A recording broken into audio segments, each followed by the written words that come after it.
بسم اللہ الرحمن الرحیم۔ السلام علیکم ورحمۃ اللہ وبرکاتہ۔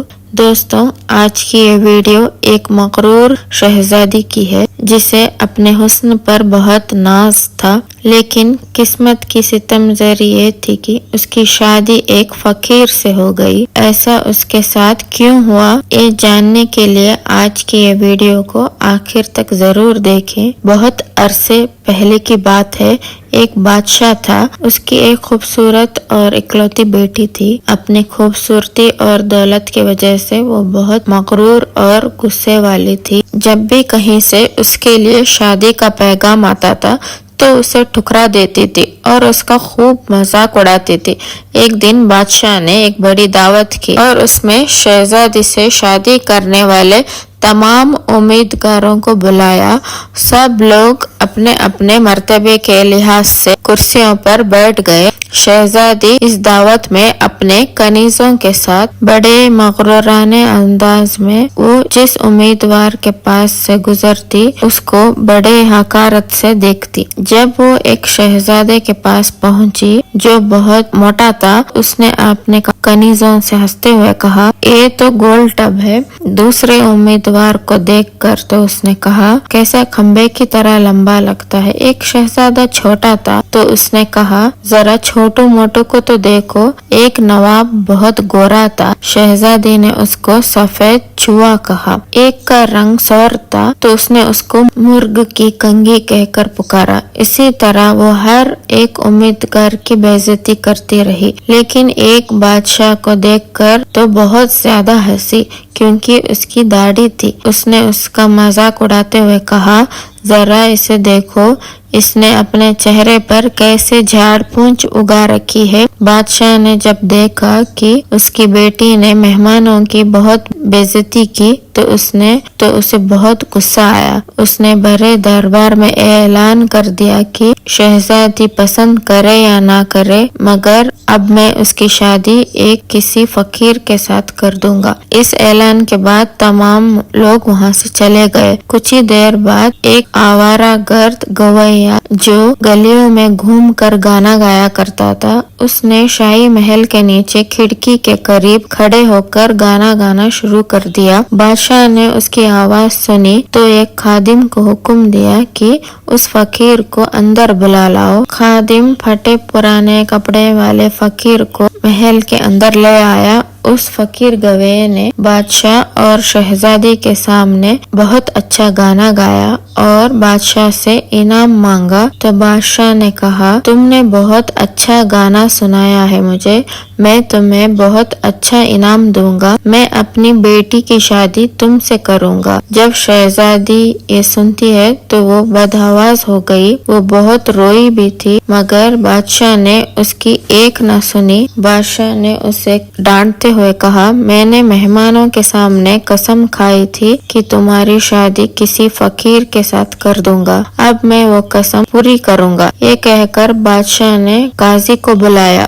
اور مغرور شہزادی کی شادی آوارہ گرد گویے کے ساتھ کر دی اور پھر حکم کیا، تم اپنے شوہر کے ساتھ جانے کی تیاری کرو۔ شہزادی روتی پیٹتی فقیر کے ساتھ چل پڑی۔ راستے میں وہ ایک شکارگاہ سے گزری۔ اتنی بڑی شکارگاہ کو دیکھ کر وہ حیران ہو گئی۔ اس نے فقیر سے پوچھا، یہ شکارگاہ کس کی ہے؟ میں نے سنا ہے کہ تم نے ایک داڑھی والے بادشاہ کا مذاق اڑایا تھا، یہ شکارگاہ اسی کی ہے۔ اگر تم اس سے شادی کر لیتی تو یہ تمہاری ملکیت ہو جاتی۔ فقیر نے جواب دیا۔ شہزادی نے کہا، ہاں میں نے یہ کیا کر دیا۔ اسی وقت وہ ایک خوبصورت باغ کے پاس پہنچی۔ تب شہزادی نے پوچھا، یہ باغ کس کی ہے؟ تب اس نے کہا، یہ باغ بھی اس داڑھی والے کی ہے۔ فقیر نے آہستہ سے کہا۔ شہزادی نے افسوس بھرے لہجے میں کہا، میں کتنی بدنصیب ہوں۔ پھر وہ ایک بڑے عظیم شان شہر میں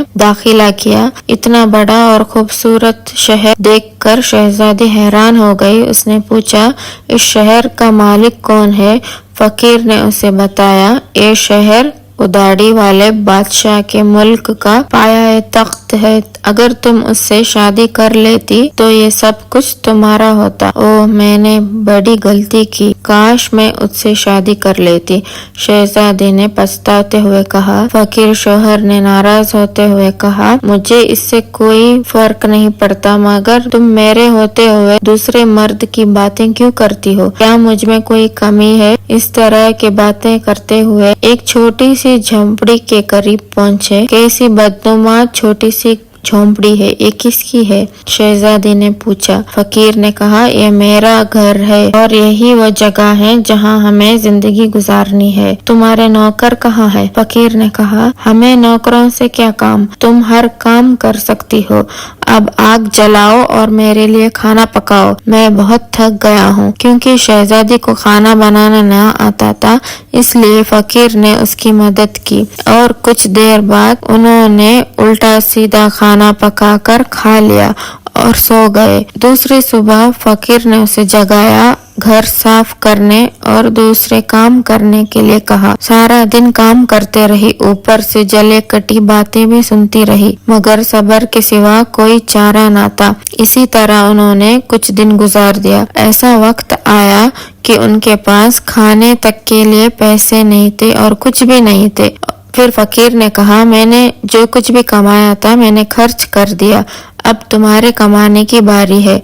मैं तुम्हें बैद ला कर देता हूँ, तुम उससे टोकरियां बूंदो। वो जंगल गया और बैद काट कर ले आया। शहजादी ने टोकरी बुनने शुरू कर दी। उसने पहले कभी ऐसा मेहनत का काम नहीं किया था, इसीलिए उसकी उंगलियां जख्मी हो गई और उनसे खून बहने लगी। ये देखकर उसका शौहर कहने लगा, मेरा ख्याल है तुम ये काम नहीं कर सकती, मैं तुम्हें सूप ला के देता हूँ, तुम उससे कपड़ा बूंदना। मगर वो ये भी न कर सकी। फकीर ने कहा, तुम तो मेरे लिए बिल्कुल भी काम की नहीं हो, कोई काम नहीं कर सकती हो। तुमसे शादी करके मुझे बड़ा नुकसान हुआ है। बहरहाल मैं कोशिश करता हूँ कि तुम्हारे लिए मिट्टी के बर्तन लाके दूं, तुम बाजार जाकर उनको बेच दिया करो।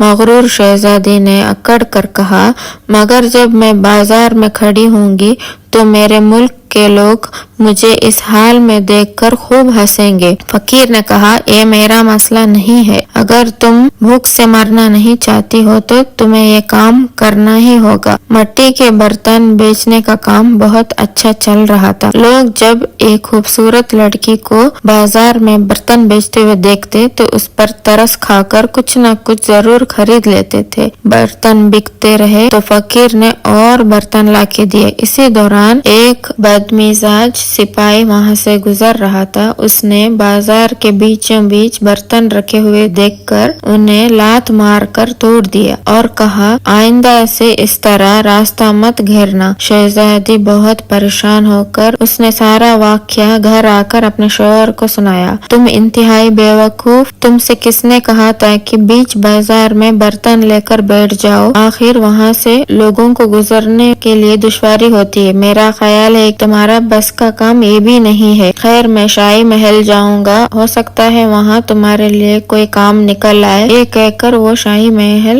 के लिए रवाना हो गया। शाम को फकीर वापस आकर उसने कहा कि शाही महल में तुम्हारे लिए मददगार बावर्चन की जगह मिल गई है, अब कम से कम हमें खाने को खूब मिल जाएगा। और इस तरह मगरूर शहजादी ने एक मददगार बावर्चन बनकर सुबह से शाम बावर्ची खाने के सारे काम करती थी। शाम को लोगों के आगे बचा हुआ खाना लेकर घर आ जाती और इस तरह दोनों मियाँ बीवी का गुजारा हो जाता था। महल में आए हुए उसे कुछ ही दिन हुए थे। उसने सुना कि महल में कोई शादी की तकरीर होने वाली थी। मुकर्रर दिन मेहमान आने शुरू हुए तो वो बावर्ची खाने के खिड़की से देख रही थी। अकीद और चूकदार दर्क बर्द कपड़ों में मेहमान इस्तकबार कर रहे थे। हर तरफ बड़ी शानो शौक थी और धूमधाम नजर आ रही थी। लेकिन शहजादी अपनी किस्मत पर आंसू बहा रही थी और अपने गुरूर और तकब्बुर और बेवकूफी पर पछता रही थी। इसी दौरान कुछ खादमाएं आई और उन्होंने उसको बहुत से मजेदार खाने दिए तो उसने टोकरी में रखकर और घर की तरफ चल पड़ी। अभी वो महल के दरवाजे से गुजर रही थी कि अचानक एक बहुत ही शानदार लिबास में और खूबसूरत शख्स ने उसका रास्ता रोक लिया। शहजादी ने निगाह उठाकर देखा तो ये वही दाढ़ी वाला बादशाह था जिसका उसने खूब मजाक उड़ाया था।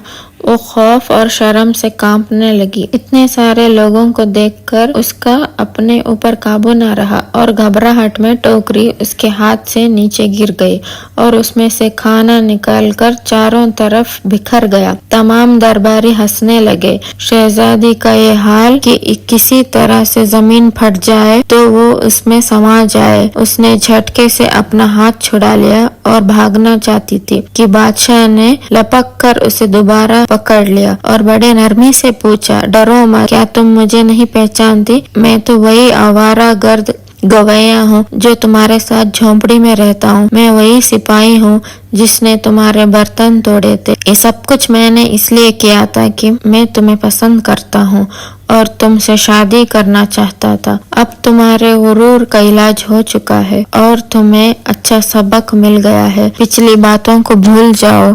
देखो आज हमारी शादी की तकरीर है। उसी वक्त कनीजों ने उसे अपने साथ ले गई। शहजादी को नहलाकर दुल्हन का लिबास पहनाया। जब वो दोबारा हाल में आई तो देखा कि उसके वालिदैन और उसके तमाम दरबारी भी वहाँ मौजूद थे। तब लोगों ने उसे मुबारकबाद दी। अब शहजादी बिल्कुल बदल चुकी थी। उसका गुरूर, उसका घमंड और दूसरों से नफरत करना खत्म हो चुकी थी। उसने जिंदा रहने का ढंग सीख लिया था। आपको वीडियो अच्छी लगी तो जरूर लाइक करना और चैनल पर नए हैं तो जरूर सब्सक्राइब भी करना। जज़ाकल्लाह खैर। अस्सलामु अलैकुम रहमतुल्लाहि व बरकातुहू।